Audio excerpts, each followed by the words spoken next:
ఆ తర్వాత కేసీఆర్ గారి నాయకత్వంలో ప్రారంభమైన ఉద్యమం కూడా ప్రారంభంలో కొంత విద్యార్థుల్ని ఉద్యమానికి దూరంగా ఉంచి ఇప్పుడే పిల్లలకు ఒక పాఠశాల గది, ఒక తరగతి గది కూడా నష్టపోవద్దు, ఒక చిన్న రక్తపు చుక్క కూడా కారకుండా తెలంగాణ రాష్ట్రాన్ని తెద్దాం,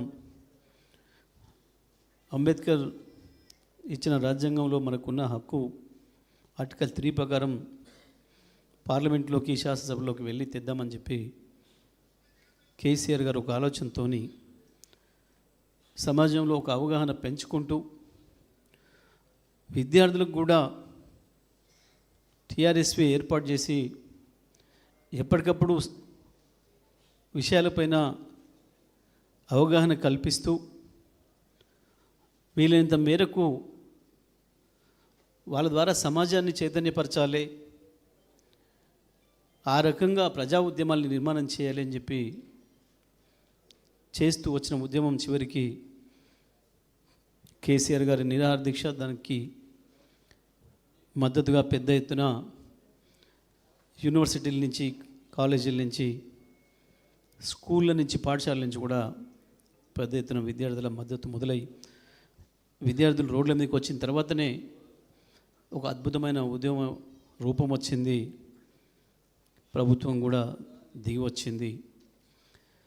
ఆ రకంగా అనేకమైన ఉద్యమాలు ప్రపంచవ్యాప్తంగా చూసినప్పుడు, నాయకుల్ని చూసినప్పుడు, ప్రపంచాన్ని నడిపించే నాయకులను చూసినప్పుడు కూడా అనేక మంది విద్యార్థి ఉద్యమాల నుంచి తయారైన వాళ్ళే, దాంట్లో నుంచి వచ్చిన వాళ్ళే, విద్యార్థి దశలో నాయకత్వ లక్షణాలు ఉన్న వాళ్ళే ఆ తర్వాత సమాజానికి నాయకత్వం వహించిన వాళ్ళన్న విషయం కూడా మనందరం కూడా తెలుసు. మరి ఇవాళ కూడా ఈ కాంగ్రెస్ పార్టీ ప్రభుత్వం ఏదైతే ఇప్పుడు నడుస్తుందో, కాంగ్రెస్ పార్టీ ఆధ్వర్యంలో ఎన్నికల ముందు అనేక హామీలు ఇచ్చి, దాంట్లో విద్యార్థులకు, యువకులకు అయితే ఇంకా ఎక్కువ హామీలు ఇచ్చి, విద్యార్థుల హామీలు అయితే చెప్పనవి కాదు, బహుశా మొట్టమొదటిసారి చరిత్రలో విద్యార్థులకు కూడా హామీలు ఇచ్చి మోసం చేసిన ఏకైక ప్రభుత్వం ఇవాళ కాంగ్రెస్ ప్రభుత్వం అయి ఉంటుంది. ఆ రకంగా విద్యార్థులకు ఆశలు పెట్టి 5 లక్షల కార్డులు ఇస్తామని, విద్యార్థులకు స్కూటీలు ఇస్తామని, 10వ తరగతి పాస్ అయితే 10,000, 15కు 15,000, ఇంటర్మీడియట్కు 12, 15,000, డిగ్రీకి 20,000, రకరకాల పద్ధతుల్లో ఆశలు పెట్టి లక్షలాది ఉద్యోగాలు ఉన్నాయి, మీకు వస్తాయి, ఎదురుగా ఉన్నాయని చెప్పి అనేక రకాలుగా చెప్పి ఇవాళ మోసం చేసి ఏ రకంగా హింస పెడుతున్నో చూస్తున్నాం. ఒకనాడు అత్యంత ఇష్టమైన అశోక్ నగర్ ఇవాళ పేరింటినే ఆయనకు భయం అవుతుంది.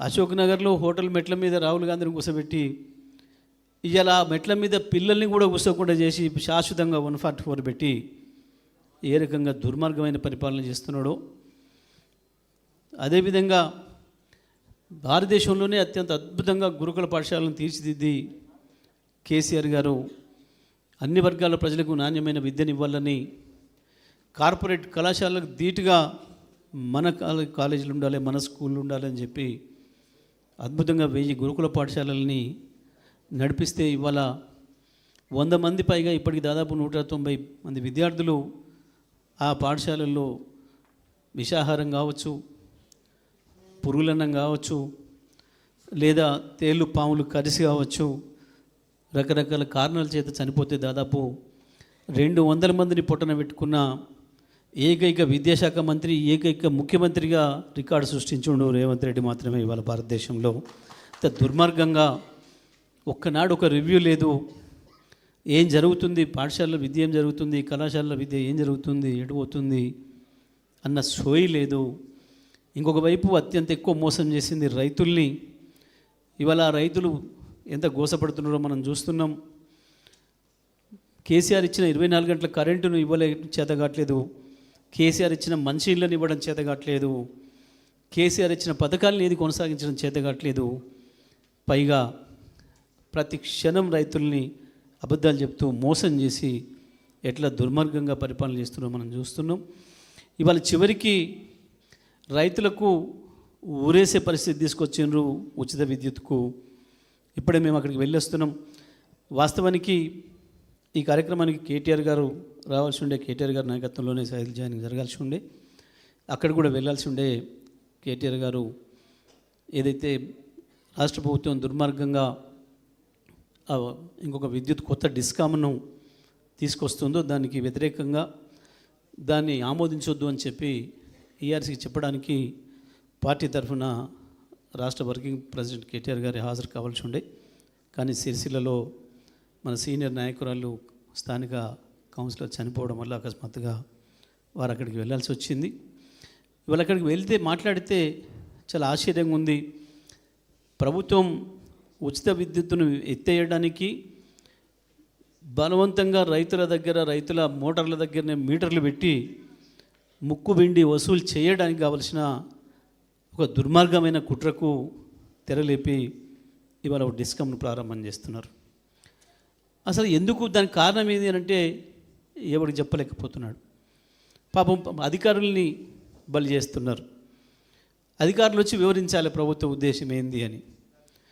పాపం ఆయన వచ్చి ఏం చెప్తాడు, ఏం చెప్తున్నావు అంటే తాడి చెట్టు ఎందుకు ఎక్కినావు అంటే సల్ల కొరకు ఎక్కినా అని చెప్పాడు. అంటే సల్ల తాడి చెట్టు మీద ఎందుకు ఉంటుందా, కళ్ళు ఉంటుంది కదా ఆడ అంటే ఏమో సల్ల ఉంటుంది అనుకుని ఎక్కినా అని మాట్లాడుతున్నాడు వచ్చి. అంటే ఏం చెప్తారు, కారణం ఏంది, రైతులు దొంగతనం చేస్తున్నారు, లెక్క కరెక్ట్ దొరకలేదు, అందుకనే దానికి ఒక సపరేట్ డిస్కమ్ పెట్టి లెక్క తీస్తాము అంటారు. అసలు ఆశ్చర్యం ఏంటంటే రైతుకు దొంగతనం చేసి అక్కడే ఉంది, కేసీఆర్ ఫ్రీగా ఇచ్చే ఏడబడితే అడ పెట్టుకోపోండి, మోటార్ మిమ్మల్ని అడిగేటోడు పీకటోడు వెళ్ళాడు పొమ్మని రైతులకు చెప్పే. ఇక కొత్తగా ఇప్పుడు రైతుకు దొంగతనం చేసి అక్కరేంది, బిల్లు కట్టేటోడు దొంగతనం చేస్తాడు.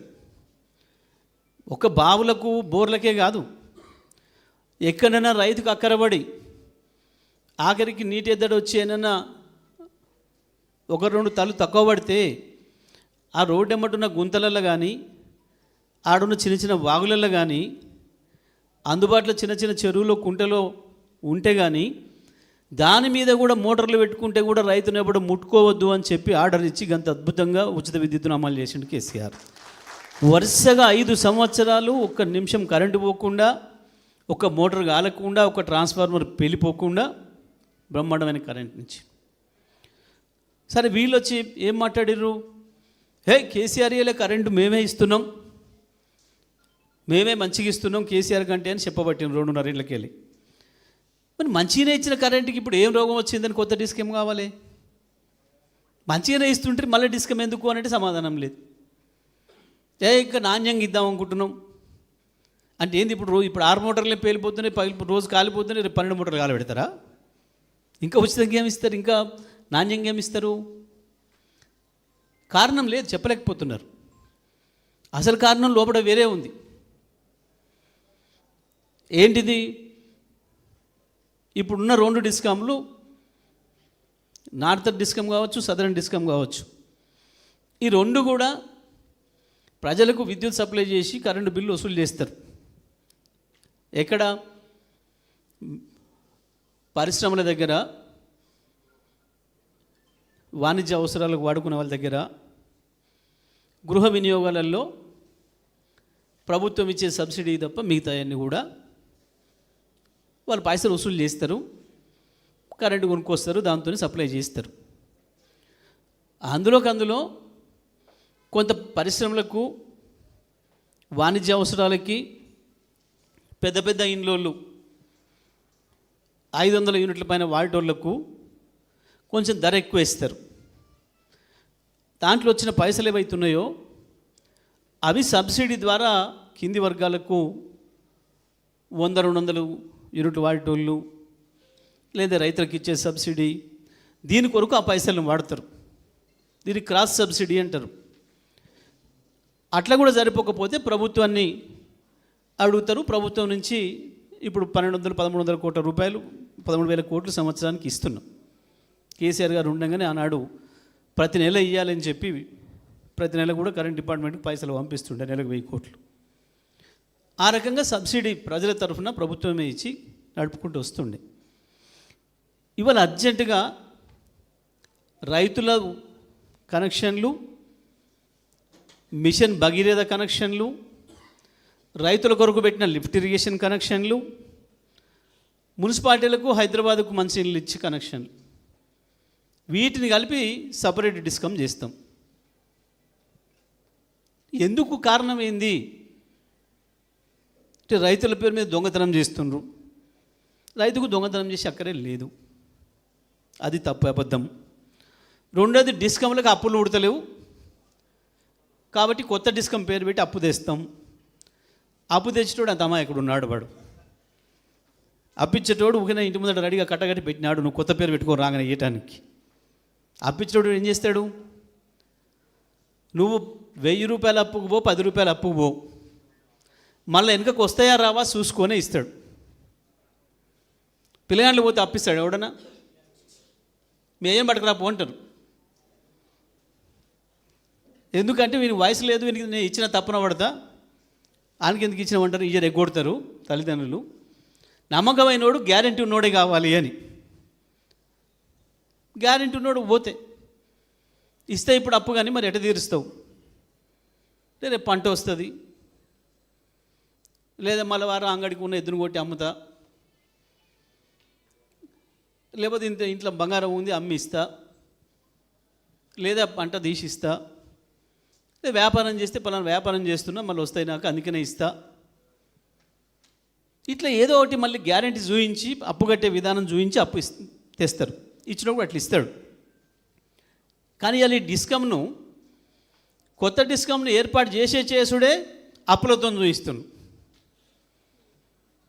ఇప్పుడు తక్కువలో తక్కువ దానికి 25,000 కోట్ల అప్పు పడుతుంది అని చూపించారు. దాని ఆస్తి 5,000 కోట్లు అని చూపించారు. 5,000 కోట్ల ఆస్తి 25,000 కోట్ల అప్పులోనికి మళ్ళీ నప్పిస్తాడా? ఏ తలకు మాసినోడు కూడా ఇయ్యాడు. అంటే ఇది కూడా అబద్ధమే. అది చెప్పే కారణం ఇది కూడా అబద్ధమే. అసలు కారణం ఏంది, నష్టాలు ఎంతో చూస్తాను కానీ పెడుతున్నావు అన్నాడు. నష్టాలు ఎంతో చూసేదేంది, బిల్లులు వసూలు అవుతున్నాయి, 99.9% బిల్లులు వసూలు అవుతున్నాయి మీటర్ల మీద.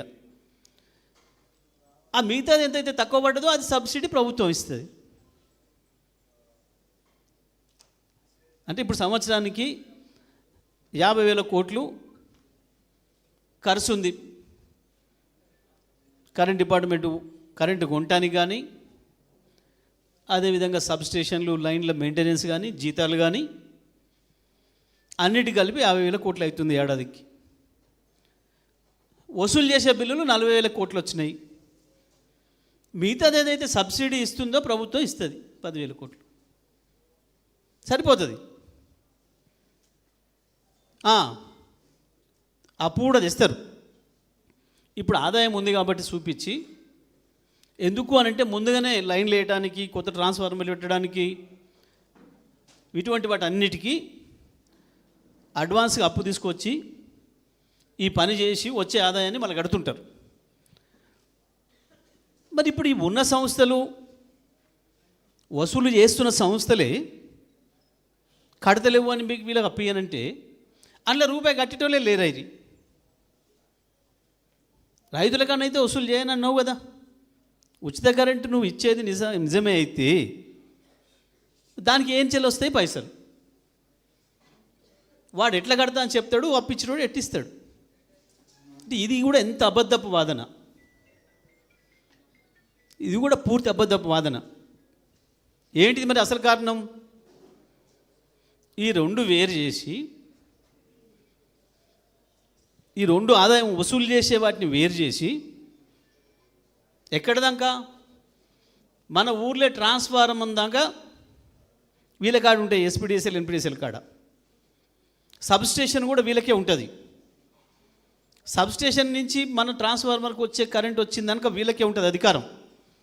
ఇక ట్రాన్స్ఫారం కానించి వెళ్ళి, ఆ బ్రేకర్ కానించి వెళ్ళి కింద ఈ కొత్త సంస్థకి ఇస్తాడు. కరెంటు పోతే ఏం చేయాలి రైతు? లైన్ మెన్ అడగాలి తప్ప పైన ఎవరిని అడగడానికి లేదు, సబ్స్టేషన్కి అడిగిపోవడానికి లేదు. సబ్స్టేషన్ వేరే కంపెనీ ఉంది, ఇది కాదు డిస్కమ్. ఈ డిస్కమ్ ఉంది కాదు. ఈ డిస్కమ్లో మీకు దొరికే పెద్ద ఆఫీసర్ ఎవరంటే లైన్ మెన్. లైన్ మెన్ పరిస్థితి ఏంది? మండలానికి ఒకడు. మిగతా లైన్ మెన్లు అంతా వీళ్ళకు ఉంటారు, వసూలు చేసే డిస్కమ్లకు ఉంటారు. 1000 మంది లైన్ మెన్లను ఇస్తారట ఈ కంపెనీకి. ఇప్పుడు 13,000 మంది పనిచేస్తున్నారు. 13,000 మంది 550 మండలాల్లో ఇప్పుడు పనిచేస్తేనే ఇంకా అక్కడక్కడ ఇబ్బంది అవుతుంటుంది, అందుబాటులో దొరకడు. ఒకసారి ఏడున్నావు అంటే పలానా కాడు ఉన్నా అంటాడు, పలానా నర్సయ్య బాయ్ కాడు ఉన్నా, పలానా వెంకరెడ్డి బాయ్ కాడు ఉన్నా అంటాడు. నువ్వు ఫోన్ చేస్తే ఒకటే ఊళ్ళో ఇంకో బాయ్ కాడు ఉంటే బాయ్ కాడు రావడానికి కాస్త ఇబ్బంది అవుతుంది. కానీ వీళ్ళందరినీ పాత కంపెనీలకు ఉంచి అందులోకెళ్ళి వస్తున్న 1000 మందిని తీసుకొని ఈ కంపెనీకి ఇస్తాడు. ఈ కంపెనీ కన్జ్యూమర్లు ఎంతమంది? 30 లక్షల మంది కన్జ్యూమర్లు, 5 లక్షల ట్రాన్స్ఫార్మర్లు, 1000 మంది మెయింటైన్ చేయాలట. చిన్న మండలానికి ఒక్కడు, పెద్ద మండలం అయితే 1.5 మనిషి, మొత్తం మండలానికి ఒక లైన్మెన్. ఇది చూసుకోవాలి రైతులు. ఇప్పుడిగా ట్రాన్స్ఫార్మర్ కాలిపోతే ఎవడు బాగు చేయాలి? ఎవరికి తెలియదు ఇప్పటికి దేశంలో, దేవుని కూడా తెలియదు. ఎందుకంటే ట్రాన్స్ఫార్మర్లు బాగు చేసే కంపెనీ వాంది ఎస్పీడీఎస్ఎల్ ఎన్పీడీసీలో ఉంది. వీనికి ఏడటది. ఇప్పుడు మోటార్ కాలిపోగానే ప్రైవేట్ వాళ్ళ కాడికి ఎట్లా పోతామో ఆ ట్రాన్స్ఫార్మర్ ఎత్తుకొని పోయి బయట చేయించుకోవాలి. ఒక్క లైన్ మీద వస్తాడా? అందుతాడా? రైతులే పోవాలి. ట్రాన్స్ఫార్మర్ వస్తే మళ్ళీ 1-2 నెలలు పట్టాలి. ఈ లోపల ఉన్న పొలం ఖతం. ఇది కొత్త డిస్కమ్. నేను చెప్పేది అబద్ధం కాదు, వాళ్ళు రాసి ఇచ్చిందే. రైతులకు తెలవాలి. మీ అందరూ కూడా 99% మంది గ్రామీణ ప్రాంతం నుంచి వచ్చిన వాళ్ళే, అందరికీ వ్యవసాయం ఉన్నవాళ్ళే, రైతుల పిల్లలే, రైతు కూలీల పిల్లలే. కాబట్టి అందరికీ విషయం అర్థం కావాలి. ఇది ఊరూర చెప్పాలి రైతాంగానికి. చేసి చివరికి ఏంది? ఈ 2 పాలిచ్చే ఆవులు ఎన్పీడీసీఎల్, ఎస్పీడీసీఎల్, ఇక ఈ నష్టం వచ్చేది తీసేసినాక సబ్సిడీ ఇవన్నీ వసూలు వచ్చాయి కదా, ఈ రెండింటిని అర్జెంటుగా ప్రైవేట్ వాళ్ళకి అప్పచెప్పాలి. అందులో రేవంత్ రెడ్డి అన్నదో తమ్ముందో పార్ట్నర్షిప్ ఉంటుంది, లేదా ఆర్థిక మంత్రికో లేకపోతే ఇంకా జిల్లాలో ఇంకో పెద్ద మంత్రికో పార్ట్నర్షిప్స్ వస్తాయి. పాలిచ్చే ఆవుల్ని కొట్టుకపోతారు. ఇక మనకో దున్నపోతుని ఇచ్చిపోతారు. ఇది దున్నపోతే ఇప్పుడు వచ్చే డిస్కమ్ దున్నపోతు ఏం చేస్తాడు? ఇక 4 రోజులు చూసినాక ఈ దున్నపోతు కూడా పని ఓట్లేదు, ఒక్కదాంతో ఏం పని కడతాం రా, అమ్మిపారు దొబ్బు కోతకు. దున్నపోతు కోతకు పోతుంది, రైతు పని బజార్లో పడుతుంది. ఇక ఉచితం లేదు, కరెంటే లేదు. ఇక ఉచితం మాట పక్కన పెట్టు. ఏడికి పోవాలి రైతు? అయ్యో నీ దండం పెడతా, బిల్లనే కడతా, కానీ కనీసం కరెంట్ ఇవ్వమని బతలాడాలి, ఆడి తీసుకురావాలి రైతును. ఇది ఉపాయం. బిల్లనే కడతాం కానీ ఆ పెట్టుకుంటే మీటర్ పెట్టి తగలబడు, కానీ కనీసం కరెంట్ ఇవ్వ మాకు అని రైతులే బతిలాడాలి. గాడికి తీసుకొస్తారు. ఇప్పుడు ఈ 3వ డిస్కమ్ ఉద్దేశం 2 పాలిచ్చారిని పంపించి తల్లిగారింటికి దీన్ని దున్నపోతును మొగని కాడు ఉంచాలి. ఇది కథ. ఇలా ఏం బ్రహ్మ పదార్థం అర్థం కాని ఏం లేదు, చాలా సాఫ్గా ఉంది. లేకపోతే మరి తాటి చెట్టు ఎందుకు ఎక్కినావు అంటే బర్రెగడికి ఎక్కినా చలకి ఎక్కినా అంటే నువ్వు ఆ కారణం చెప్తే ఏందన్నట్టు? అసలు నీకు వచ్చిన బాధ ఏంది? నువ్వు 2.5 ఏళ్ళ నుంచి ఊదర కొట్టబట్టి మంత్రులు కేసీఆర్ కంటే మేమే బాగిస్తున్నాం, ఇస్తున్నావా సస్తున్నావా జనానికి ఎరక.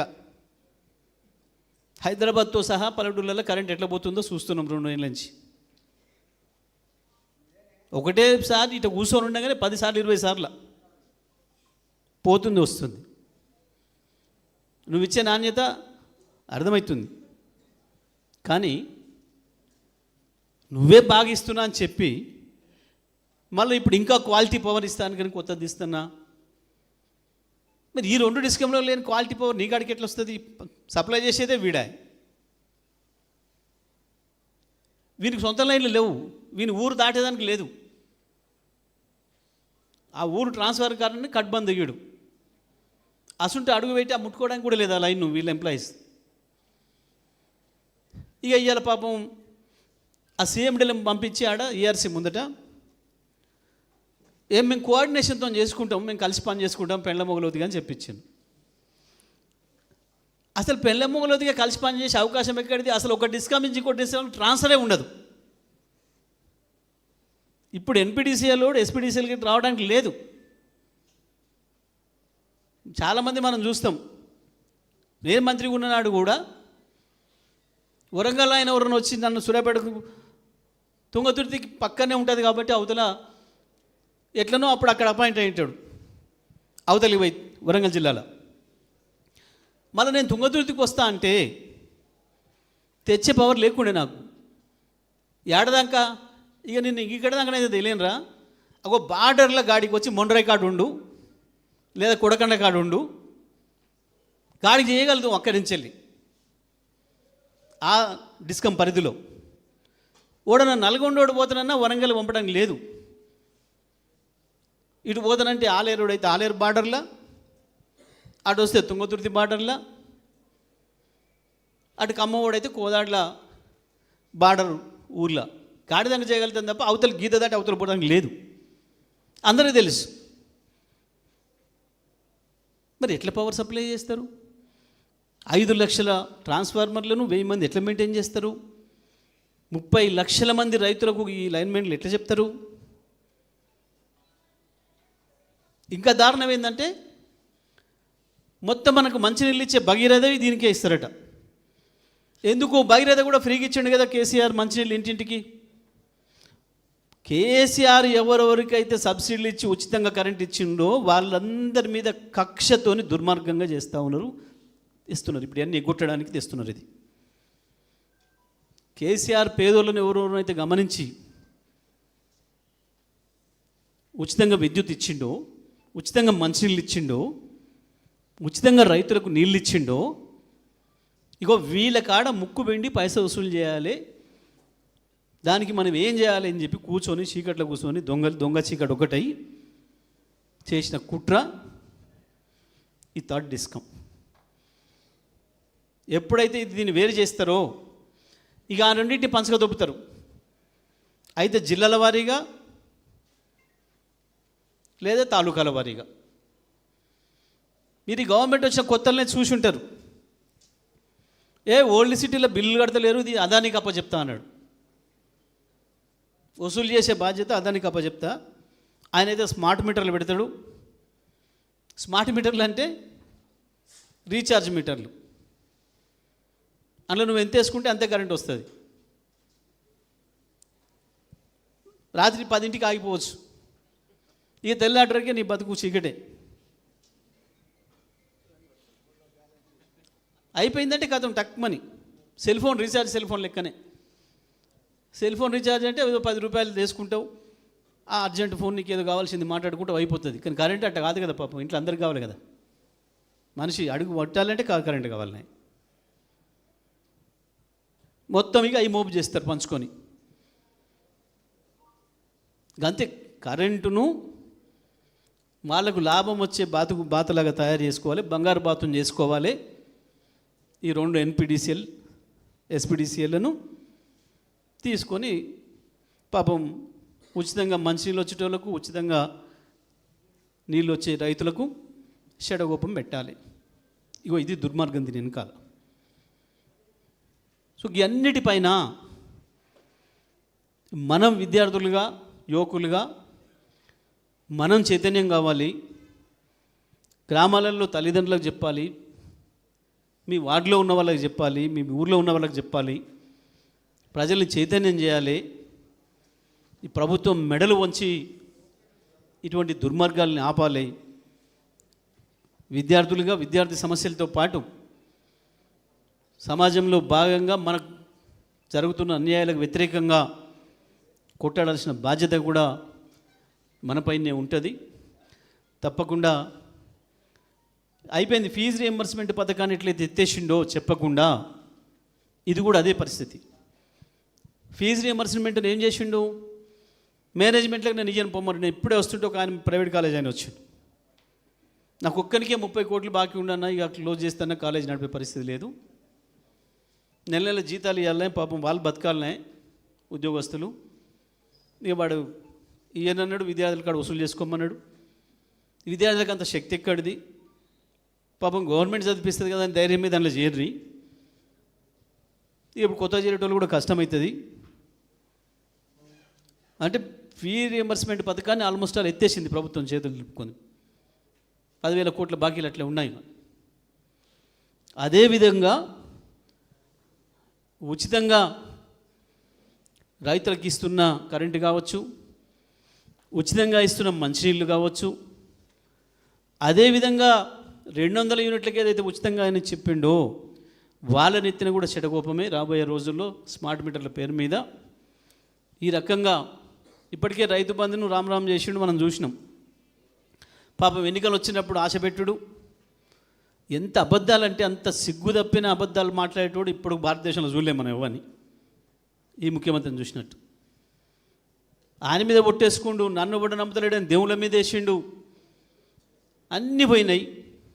ఎన్నికలు అనగానే పోవుడు ఎక్కువ అక్కడ సభ పెట్టుడు, మొదలు పెడితేనే వేస్తున్నా. ప్రతి రంగం ఒకటి ఇక్కడ అక్కడ ఇది అదని కాదు, ఈ రాష్ట్రంలో ఉన్న ప్రతి మనిషిని మోసం చేసిన ప్రభుత్వమే ఇది.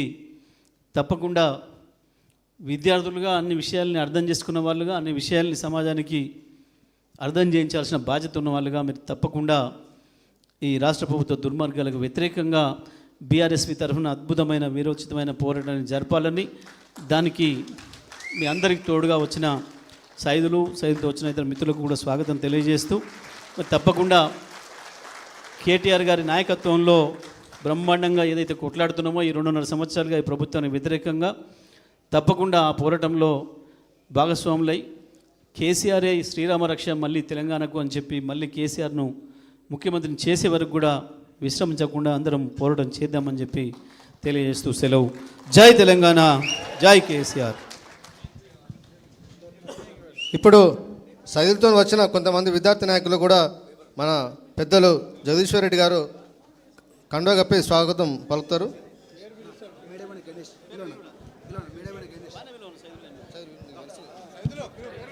మేడబైన గణేష్